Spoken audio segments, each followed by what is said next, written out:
Bonjour, bienvenue à notre rendez-vous quotidien pour la presse en ligne et en direct sur EBS. Nous sommes aujourd'hui le mardi 1er décembre. Je vais commencer avec les annonces comme chaque jour. Let me start with the agenda of tomorrow's college meeting. The college will adopt an EU strategy for continued COVID-19 control measures.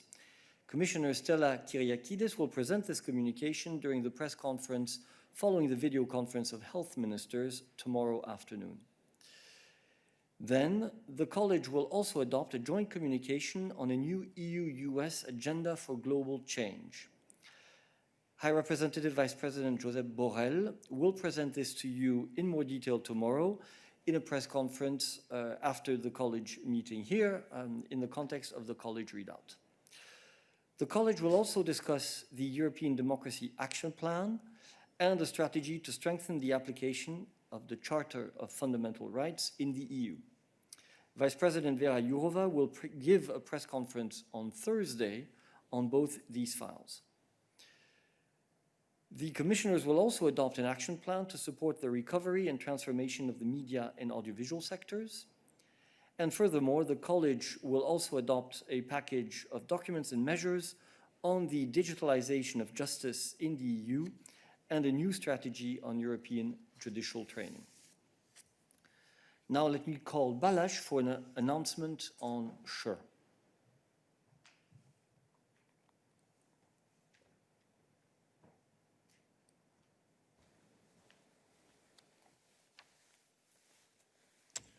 Good afternoon. So, today the European Commission has disbursed 8.5 billion euro to 5 member states under the SURE program. In this third installment of financial support, Belgium has received 2 billion euro, Hungary 200 million, Portugal 3 billion, Romania 3 billion, and Slovakia 300 million. These loans are granted on favorable terms, and they will help these member states to address sudden increases in public expenditure to preserve employment. The Commission has so far proposed to make 90.3 billion euro in financial support available to 18 member states. The next disbursements will take place in the course of the next month.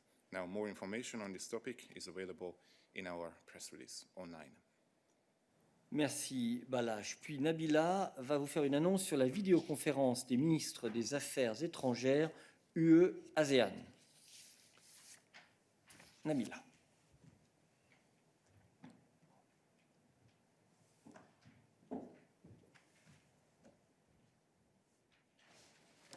Merci.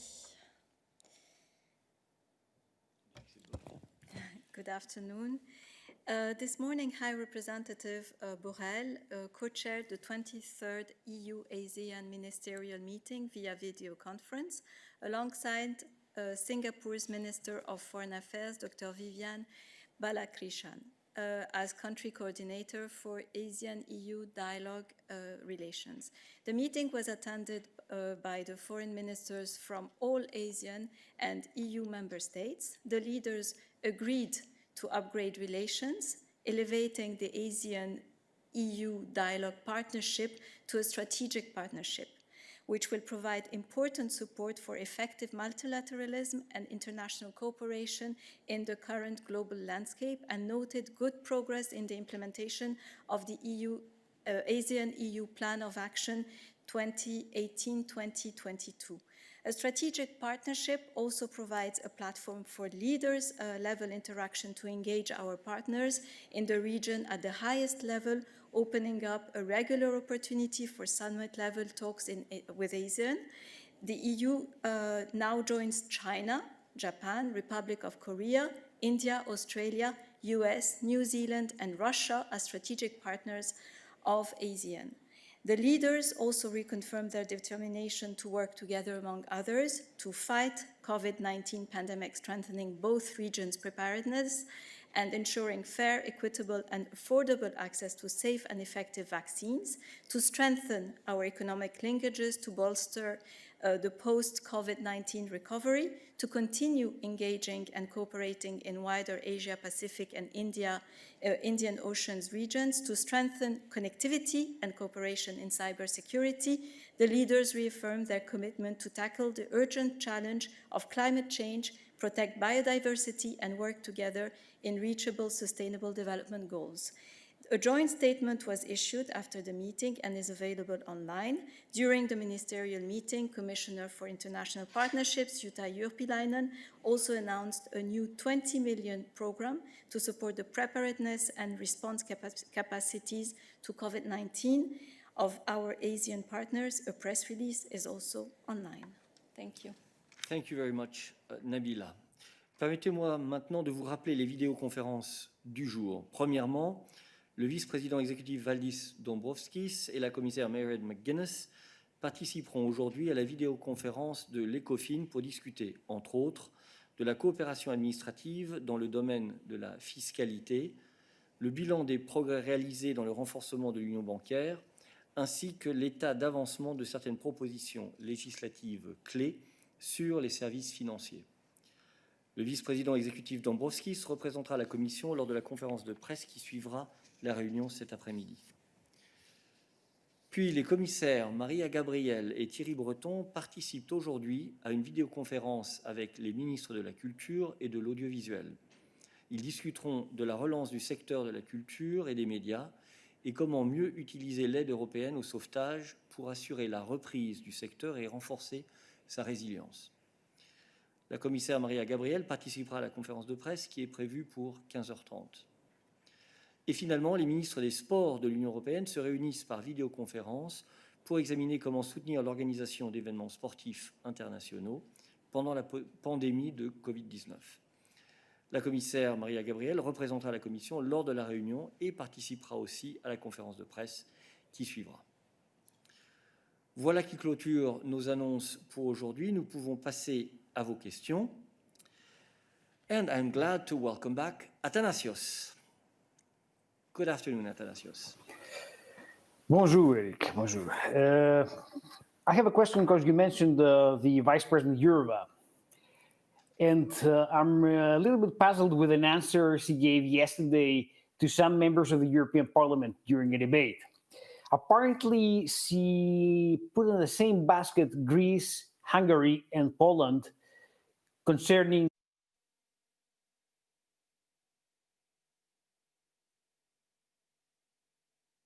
the Greek government has distributed to a series of news outlets as an answer to the economic crisis created by the pandemic back in spring and summer, early summer, was it?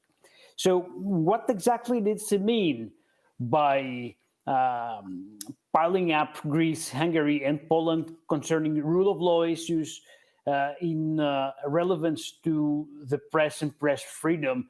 Was it accurate what we have read in some press releases by MEPs quoting this categorization that the Vice President has made, or is it something else? Thank you. Thank you, Athanasios. We lost part of your introductory remarks, but I believe that Christian is aware of the issue and has heard, in any case, the question which you've asked, so he will be able to answer. Yes, indeed. Thank you, Athanasios. Look, we have seen some misleading reporting, actually, about an internal meeting with MEPs. As you know, we do not comment, of course, on internal meetings in general. Let me, however, clarify that Vice President Jourova did not comment on the situation in Greece specifically. Let me refer you rather to our rule of law report, which she also highlighted, which called for all member states that it's important to have a transparent, fair allocation of state advertising, that procurement rules should be respected, and that EU money should be spent correctly.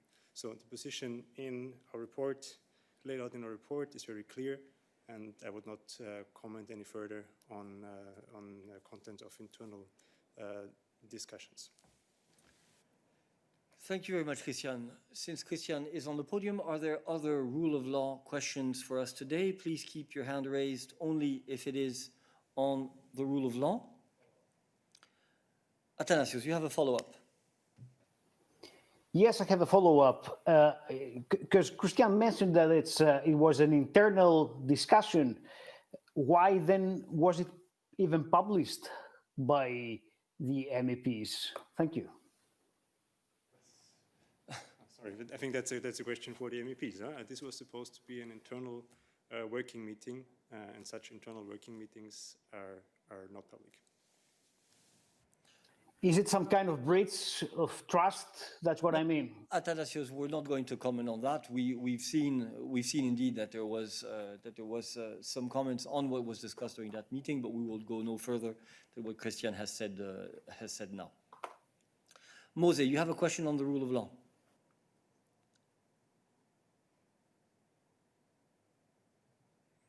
Mose, you have the floor.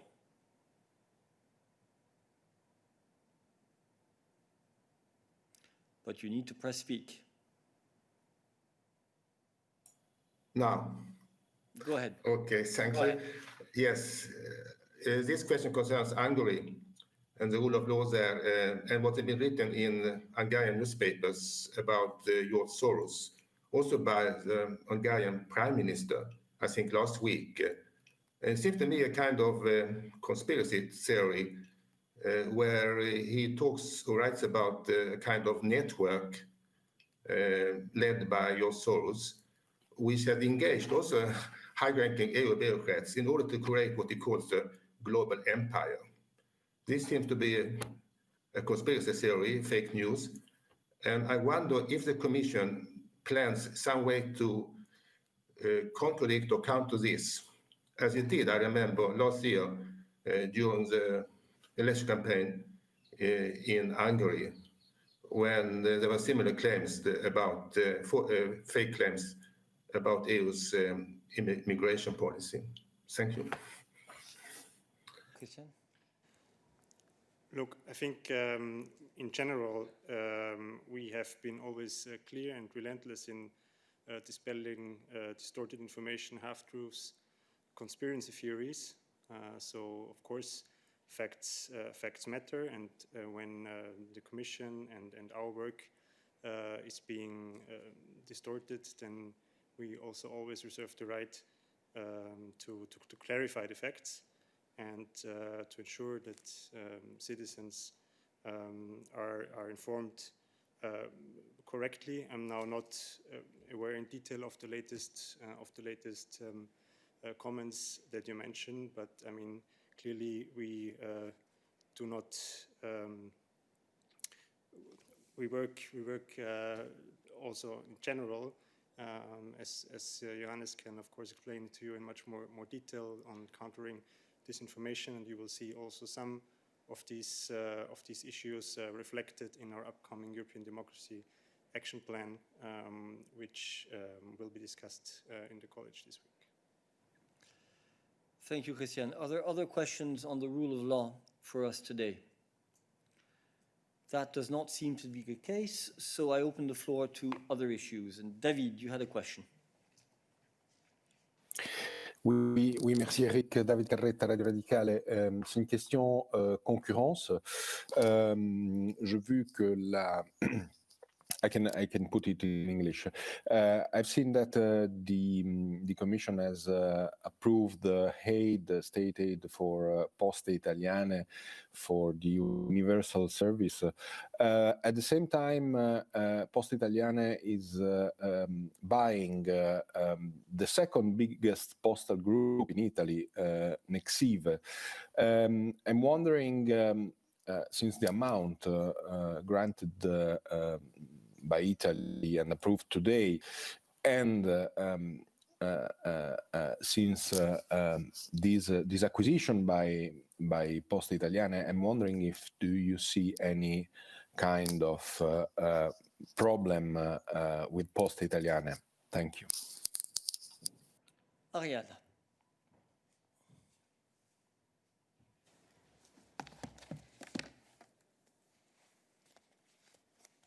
Thanks, Eric, and thanks, David. So indeed, today we have approved compensation for Poste Italiane by Italy for the fulfillment of its public service obligation for the period from 2020 until 2024. You know, public service mission, also called USO, is the fulfillment of the delivery services by Poste Italiane 5 days a week in the entire territory of the country. And what we look at in these cases is that there is no overcompensation. So to ensure that Poste Italiane gets the right amount of aid for the service it has to provide based on its public service obligation. I will have to get back to you on the acquisition because I need to check if it has been notified to us or not. As always, you know that it's up to the companies to notify transactions to the Commission if they indeed have an EU dimension, but I'm very happy to check this and get back to you on that. Thank you, Arianna. Are there other competition-related questions for Arianna today? Alexander, you have a competition question. No, sorry, my question concerns something else, sorry. Slightly surprised, indeed. Okay, other competition questions? That does not seem to be the case. Thank you very much, Arianna. So I open the floor to other issues. And Tommaso was the first to have raised his hand previously. So Tommaso, you have the floor. Yes, thank you very much. Good morning. Thank you for the question. It's a question on the MFF, because I've read that the Commission told to the ambassador that if there is no deal on the MFF, the expenditure would be, the loss in expenditure would be roughly 25-30 billion euros per year. I wonder if you can confirm that number, which is, I mean, it's just an indication, but just to have an idea of the amount that you're going to risk to lose. Thank you. Thank you, Tommaso. I'm not going to start commenting on discussions that the Commission is having with different actors, not today at least, but it is clear, we have said here on the podium many times, that if there is no agreement, then clearly the treaties foresee that the EU would have to operate under this regime of the so-called Provisional 12th. And the regime of the Provisional 12th foresees, obviously, very strict limits as to the type of expenditure that can be financed and also the level of expenditure. And this would necessarily imply significant cuts compared to what we have foreseen in the MFF and with the top-ups foreseen by Next Generation EU. But of course, the exact figures will depend on exactly the situation that we are in at the beginning of next year. So for the moment, I would not want to comment on specific comments, but I can definitely concur that there would be cuts in the level of expenditure, significant cuts compared to what we would have foreseen if the MFF and Next Generation EU are adopted as foreseen. Are there other questions for us today on the issue of the budget? Please only keep your hand raised if it is the case.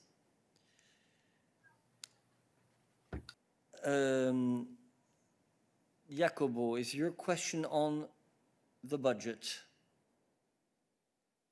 No, it's about another thing. Okay, then hold on, please. David?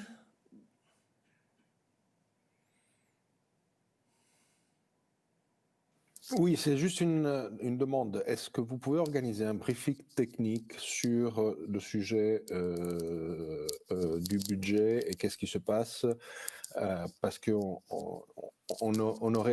aimerait donner de bonnes informations correctes à nos lecteurs, auditeurs. Merci.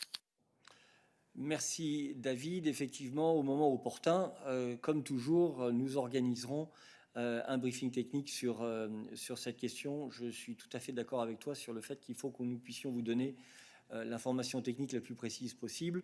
Nous reviendrons vers vous dès que c'est possible. D'autres questions sur le budget? Nicolas, tu as une question sur le budget? Moi, c'est pas sur le budget, mais c'est pas loin. Alors écoutez, je vous demande un petit peu de discipline, s'il vous plaît, pour m'aider à gérer correctement le briefing de midi. Vous savez que nous essayons de traiter les questions par thème. Je sais que c'est un petit peu laborieux, notamment puisque nous sommes en virtuel, mais néanmoins, ça nous permet de gérer les choses de la manière la plus efficace possible. Donc restons sur les questions budget. Please only keep your hand raised if it is on the budget. Jacobo, I know it's not on the budget, so I will not give you the floor for the moment. Bart, you have a question on the budget.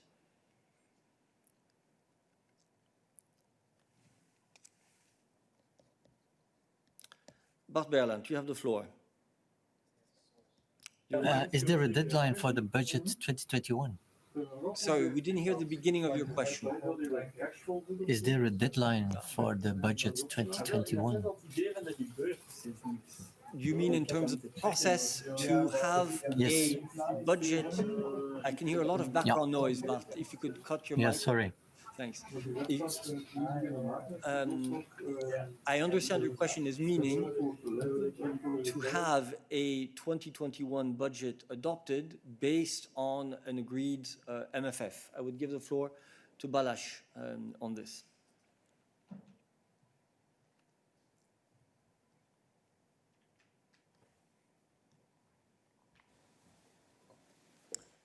Hello. So on the annual budget, the agreement has to be found in the context of the conciliation procedure, which started on the 17th of November and is due to finish by the 7th of December.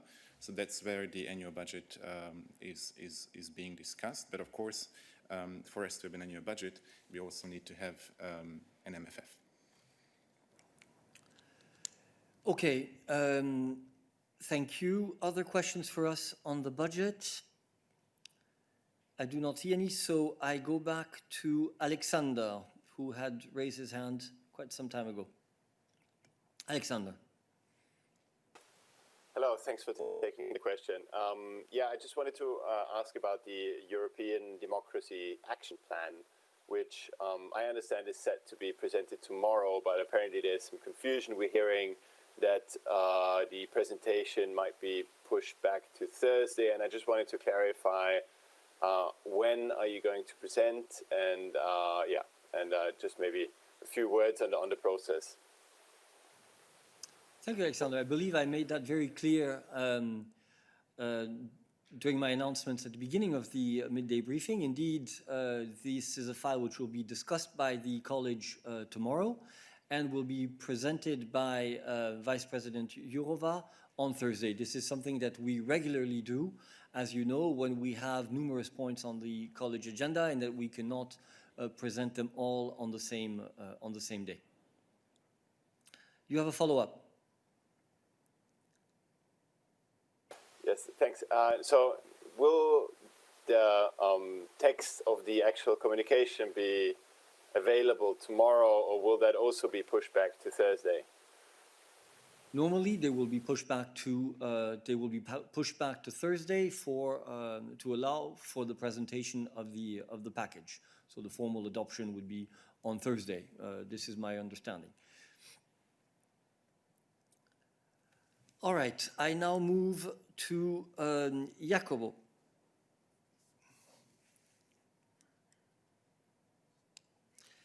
Jacobo, you have the floor.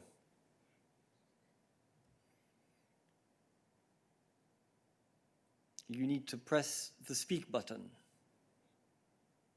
which is easily identifiable, I think, on your screen. Go ahead.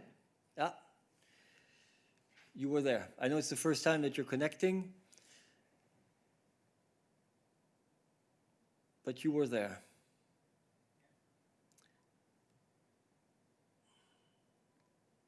La Commission européenne a demandé ou pas de réformer les délits de sédition.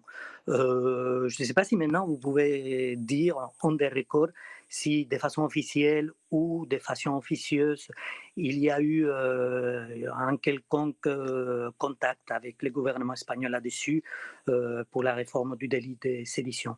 Merci.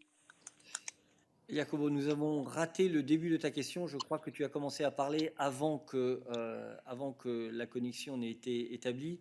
Est-ce que tu pourrais, s'il te plaît, recommencer? Oui, bien sûr. Donc maintenant, en ce moment, il y a en Espagne un débat sur le fait de savoir si la Commission européenne a vraiment demandé de façon officieuse ou bien officielle de réformer le délit de sédition en Espagne. Je voudrais savoir maintenant, je vous pose la question ici, pour savoir si de façon officieuse ou officielle, la Commission a eu un contact quelconque avec le gouvernement espagnol sur ces sujets pour demander la réforme du délit de sédition en Espagne. D'accord, merci, c'est très clair. Je passe la parole à Christiane. Alors, des possibles réformes des codes criminels, criminal code, non, les codes criminels, c'est une compétence des États membres. Alors, et dans ce cas, en tant que je sache, il n'y avait pas de recommandation de commission, mais comme je dis, généralement, c'est une compétence des États membres. Donc voilà, pas de contact, pas de demande officielle de la Commission européenne sur ce sujet. Merci. Alors, je passe maintenant la parole à Nicolas, qui avait une question. US-EU von der Leyen, je vois dans le chat.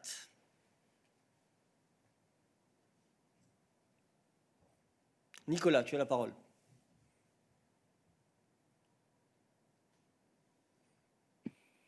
Bonjour.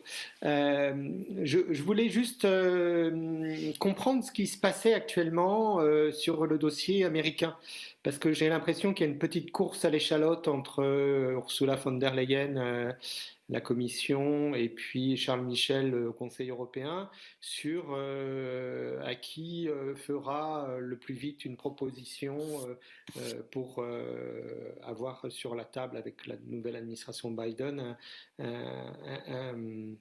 une proposition à débattre lors du Conseil européen. Donc je voulais savoir ce qu'il en était. Puis j'ai quand même l'impression, même vu de loin, que les relations entre Ursula et Charles ne sont pas au beau fixe. Merci Nicolas. Je peux te rassurer sur l'état des relations entre la présidente de la Commission et le président du Conseil européen. Elles sont très bonnes et très constructives. En ce qui concerne le dossier États-Unis, je crois qu'il est tout à fait naturel, étant donné les perspectives ouvertes par l'élection du nouveau président américain, que les différentes institutions européennes s'intéressent du point de vue des prérogatives et des compétences de leur institution à l'impact que l'arrivée d'un nouveau locataire à la Maison-Blanche aura sur les relations et les politiques et la coopération dans les domaines de compétences de chacun. Et c'est dans cette perspective que la Commission européenne va demain discuter d'une communication sur justement les grandes priorités de coopération que nous voyons avec les États-Unis. Mais comme je l'ai dit, il y aura demain une présentation de ce dossier ici en salle de presse et donc tu auras tout loisir de poser des questions sur ce sujet aux représentants. Y a-t-il d'autres questions pour nous sur ce sujet ou de manière générale sur les relations extérieures? Je ne vois pas, donc je passe la parole à Yanis.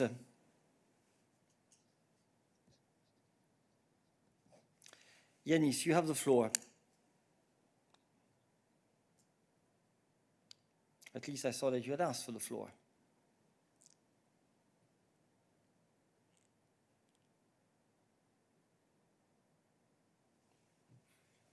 Go ahead, you're connected. At least I can see you. Cannot hear you, though. You seem to have a problem with your mic source. Sorry.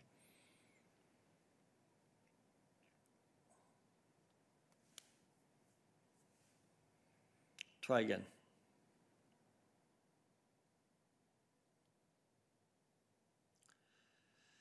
Okay.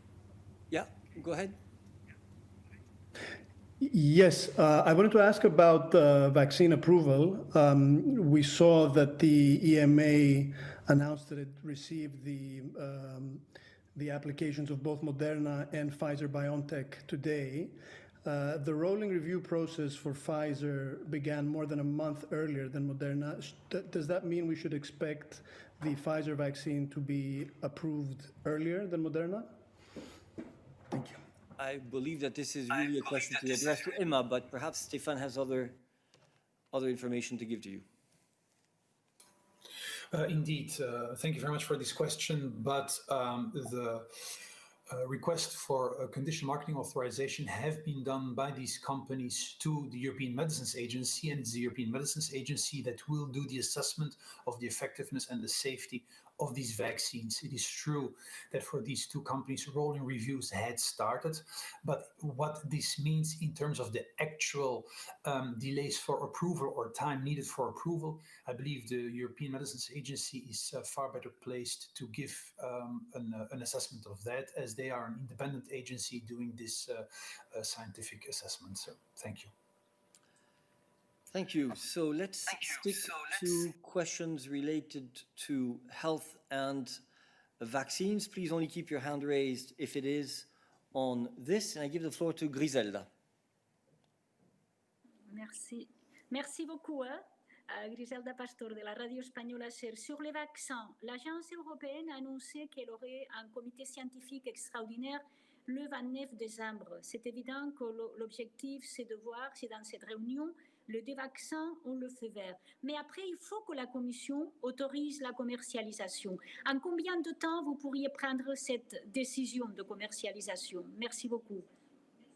Merci Griselda. Et très triste de ne pas te voir. Mais bon, Stéphane.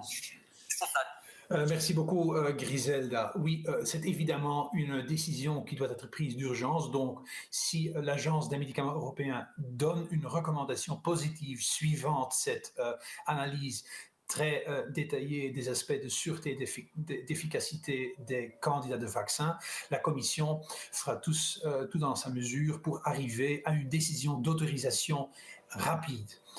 Il faut prendre en considération le fait qu'il faut aussi consulter les États membres, mais la Commission fera tout dans son possible pour arriver à une décision très rapide, étant donné que la rapidité de pouvoir commencer les campagnes de vaccination est très importante. Merci. D'autres questions sur les questions de santé. Tommaso.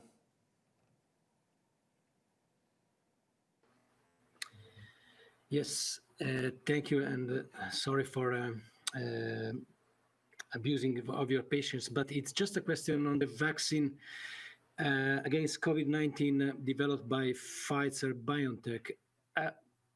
I guess you won't be able to tell much about this, but I wonder if you have taken into consideration the fact that the Pfizer CEO Albert Bourla sold a sizable amount of shares the very same day in which the company announced good results for the vaccine. It's not to indulge in conspiracy theories, but it's just to know if you considered also this aspect in your dealings with that company. Thank you. Thank you. I think that I would not confuse two issues, Tommaso. One, the work that we are doing on developing a portfolio of vaccines and then their authorization through EMA, and then market dealings by companies. We have been negotiating, as you know, contracts with different companies over the past months. And now some of those vaccines are starting to ask for authorization, market authorization from EMA. This is a completely separate track from any market considerations that you raised. But Stefan, perhaps you want to add a word on this as well. Not at all, Eric. I concur. Back to you. Thank you. Griselda, I think you had a follow-up, and I did not see that you had raised your hand. Apologies. Merci, non, pas du tout. C'est si vous pouviez préciser le concept de rapidité. Qu'est-ce que vous voulez dire? C'est une question de jours? Je ne sais pas, c'est une question de donner une autorisation commerciale avant la fin de l'année ou ça serait après les vacances? Merci. Vous savez combien c'est importante cette question chez nous. Merci beaucoup, Griselda. Je peux... Il ne peut définitivement pas te donner plus de précision.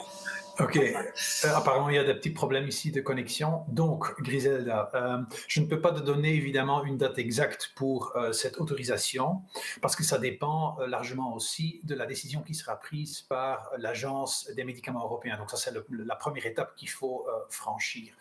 Une fois ces décisions prises, la Commission, comme j'ai dit, veut le faire rapidement. Ce sera probablement une question de jours. Donc, le but, c'est de le faire rapidement. Merci. Une question de jours, voilà, mais il faut consulter les États membres, donc comme Stéphane l'a dit. Ensuite, continuons sur ce sujet. Je passe la parole à Raf. Raf, you have the floor on health. Yes, hi. Also for Stefan, and following up on what Griselda also asked already, I just want to know exactly as soon as it leaves the EMA till it is handed over to the authority of the member state.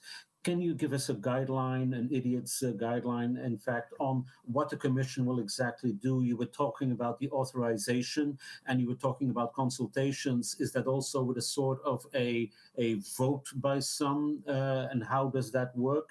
And then when we get to distribution, what exactly is the Commission going to do before they hand over to the member states? And what is the last stage of the Commission's work in all this? Thank you. Stéphane. Yes, thank you very much, Raf. Well, the first step is when the European Medicines Agency has given its positive recommendation, then the Commission will take the decision to allow putting these vaccines on the market. So that's a Commission authorization that's done by the Commission. When that authorization is given, member states can place orders with the vaccine producer.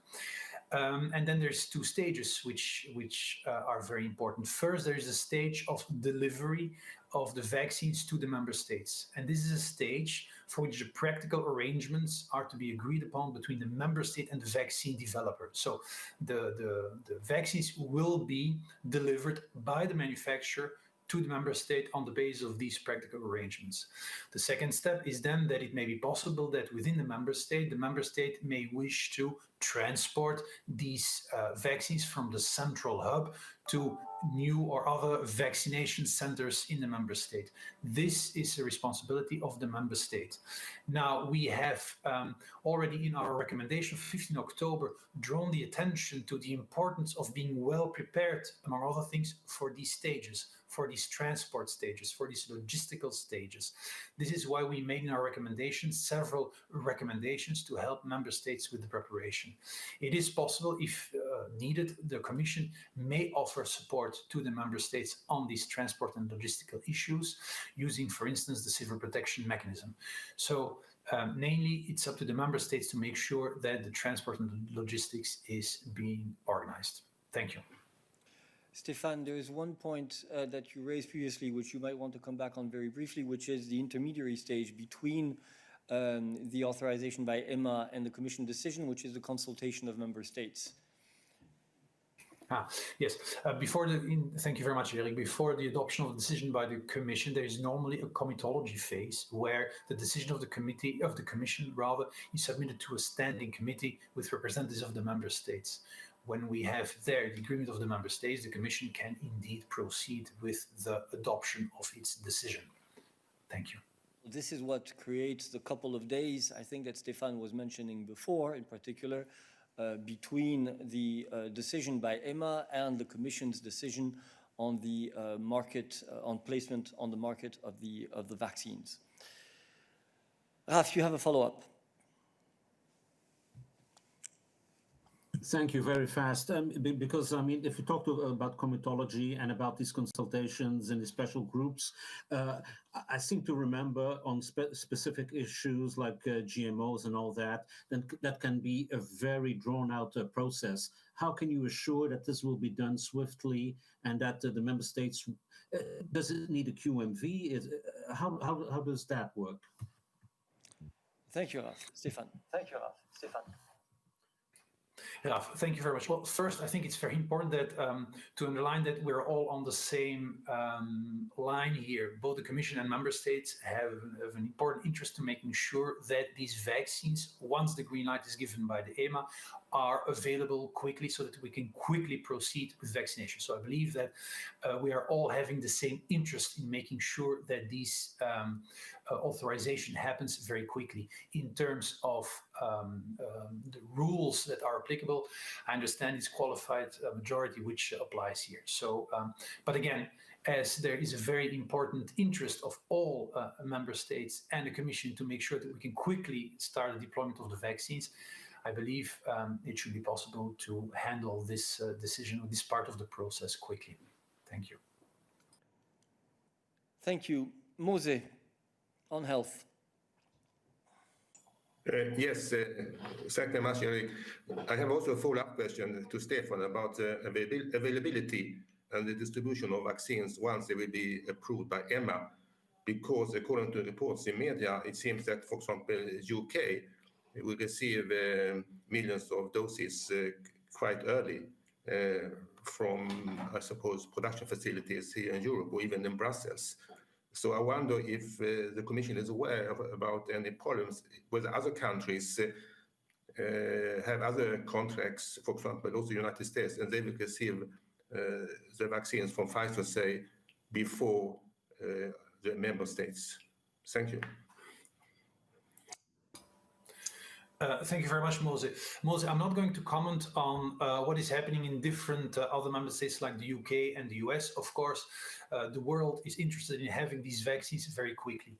What matters to us is to make sure that for our member states, we can ensure a rapid deployment, purchase and then deployment of vaccines.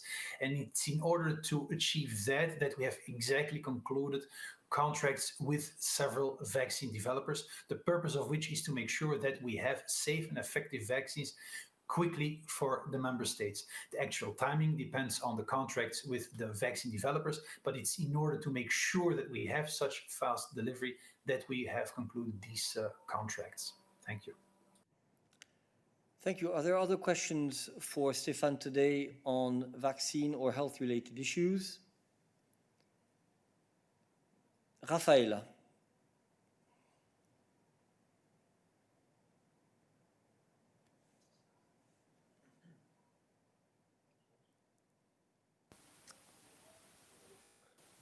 Does it work?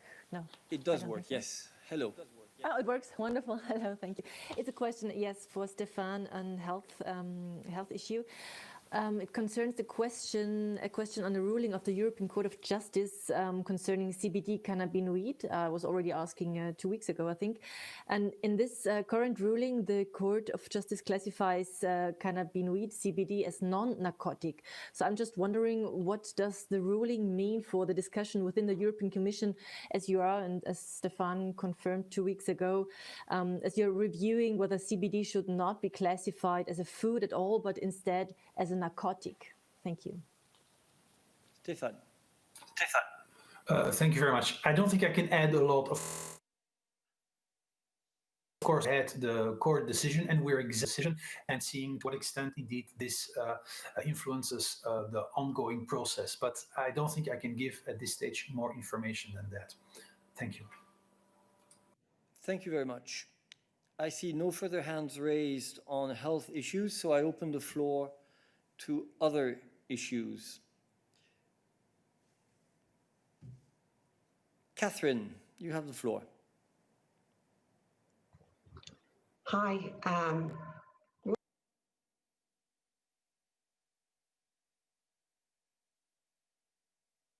We could hear you, but then you disappeared. Now we can see and hear you. Go ahead. No, you've disappeared again. Okay, right. I don't know what's happening there. Okay, so it's a question on justice, Eric, and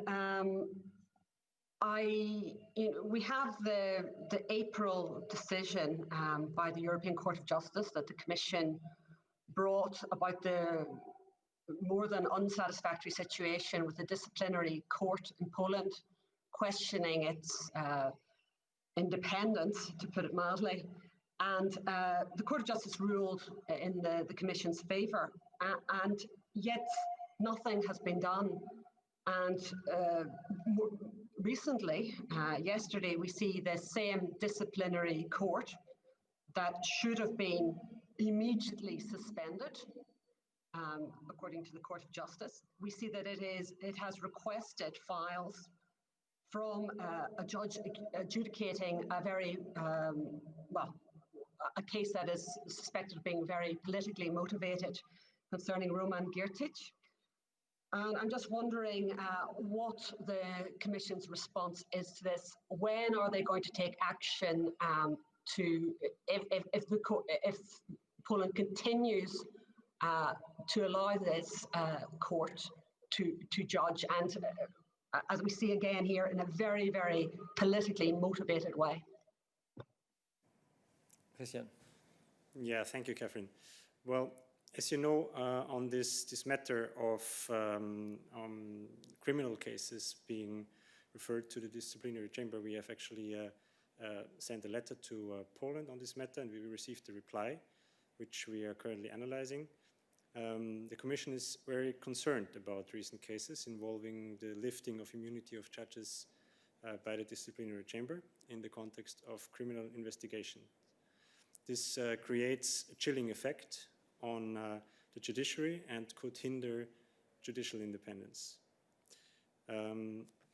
As I just said, the Commission sought clarifications from the Polish authorities on these cases. Commissioner Render sent a letter on the 1st of November to his counterpart to this effect, and as mentioned, we will now swiftly analyze the reply received. The Commission is monitoring the situation on the ground very closely, and I can assure you that we will not hesitate to take legal action as necessary. Thank you, Christian. Are there other questions for us today? That does not seem to be the case. I thank you for your attention and see you tomorrow for the college readout.